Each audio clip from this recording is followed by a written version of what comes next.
YCP పాలనలో రాష్ట్రాభివృద్ధి వెనక్కి వెళ్లిందని deputy CM Pawan Kalyan అన్నారు. రాష్ట్రంలో పాలనను సీఎం చంద్రబాబు గాడిన పెట్టేందుకు ప్రయత్నిస్తున్నారని చెప్పారు. కూటమి 150 రోజుల పాలన ఏపీ ప్రజల భవిష్యత్తు పట్ల నమ్మకాన్ని ఇచ్చిందని తెలిపారు. ఏపీ ఆర్థిక వ్యవస్థను $1 ట్రిలియన్ తీర్చిదిద్దామని పవన్ కళ్యాణ్ వెల్లడించారు.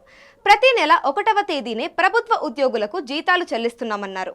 సోషల్ మీడియాలో అభ్యంతరకర పోస్టులు పెట్టే వారిపై కఠిన చర్యలు ఉంటాయని పవన్ కళ్యాణ్ స్పష్టం చేశారు. ఇక 5 ఏళ్లు కాదు, దశాబ్ద కాలం పాటు చంద్రబాబు నాయుడే ఏపీకి ముఖ్యమంత్రిగా ఉండాలని పవన్ కళ్యాణ్ కోరారు. గౌరవ ముఖ్యమంత్రి చంద్రబాబు గారి నాయకత్వంలో మునిపెన్నడూ లేని విధంగా భారతదేశంలోని ఎప్పుడు కూడా జల్ జీవన్ మిషన్ ఏ స్థాయి ఇది ఒక మౌనంగా చేస్తాం అధ్యక్ష. ఆ మాట మేము అందరం కమిటెడ్ గా ఉన్నాం అధ్యక్ష.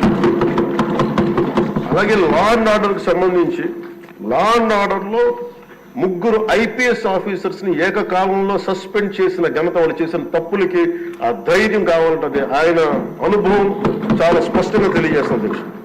అలాగే లా అండ్ ఆర్డర్ సంబంధించి ఇంకొకటి గంజాయి వనాలు పెరిగిపోయిన చోట తిరిగి శుద్ధి చేయడం, డ్రోన్స్ ను వాడి గంజాయిని అరికట్టడం. ఈ మధ్యలో కూడా మనం ఏ స్థాయికి వచ్చిందని పక్కన ఉన్న వైజాగ్ లో హాస్పిటల్ పక్కన చిన్న చిన్న పిచ్చి మొక్కలు కూడా పెంచేస్తాను. అంత ఇదిగా పెరిగిపోయిన దాన్ని ఉక్కుపాదంతో దాన్ని అణిచేస్తామని చెప్పింది చాలా స్ఫూర్తిదాయకం అధ్యక్ష. ప్రత్యేకించి సోషల్ మీడియాకి సంబంధించి అసలు ఇంట్లో ఆడబిడ్డలు బయటికి రావాలన్నా కానీ ఊళ్ళల్లో ఈ రోజున ఇక్కడున్న చాలా మంది గౌరవ సభ్యులు కానీ ముఖ్యమంత్రి కానీ వీళ్ళందరూ ఎంతో కొంత ఒక ఇన్సులేటెడ్ అధ్యక్ష. కొంతమంది అధికారులు తెలియచ్చు, లేదంటే మనుషులు ఉండొచ్చు, ఇవన్నీ ఉండొచ్చు, కానీ నిజంగా సఫర్ అవుతుంది ఊళ్ళల్లో ఆడపిల్లల అధ్యక్ష.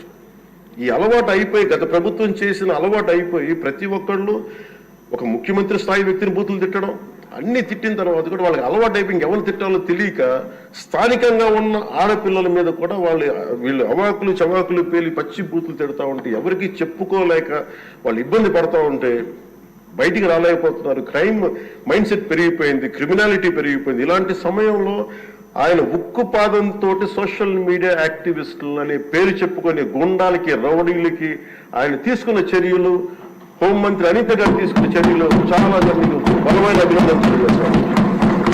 ఇదే కొనసాగాలని కోరుకున్నాను అధ్యక్ష. This should be a continuity of our entire governance.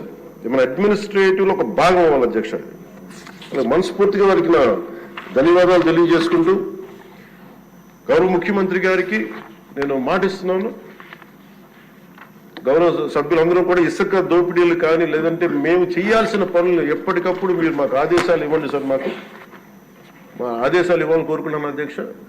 మేము బెల్ట్ షాపులు కానీ మా అందరి బాధ్యత లా అండ్ ఆర్డర్ గురించి మాట్లాడటం, మంత్రివర్గంలో ఏ శాఖ అయితే తీసుకున్నామో ఆ శాఖల్ని సమర్థవంతంగా వారి విజన్కి తగ్గట్టుగా పనిచేయడం అధ్యక్ష.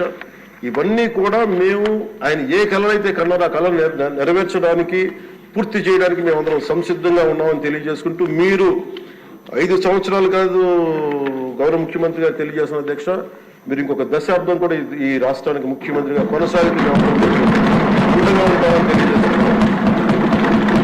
మీరు ఇదే స్ఫూర్తిని కొనసాగించాలని, ఇదే మీ ప్రతిభా పాఠవాలు చూపించాలని మనస్ఫూర్తిగా మేము కోరుకుంటూ గౌరవ సభ్యులందరికీ, గౌరవ సభాపతి గారికి మనస్ఫూర్తిగా ధన్యవాదాలు తెలుపుతూ సెలవు తీసుకుంటాం.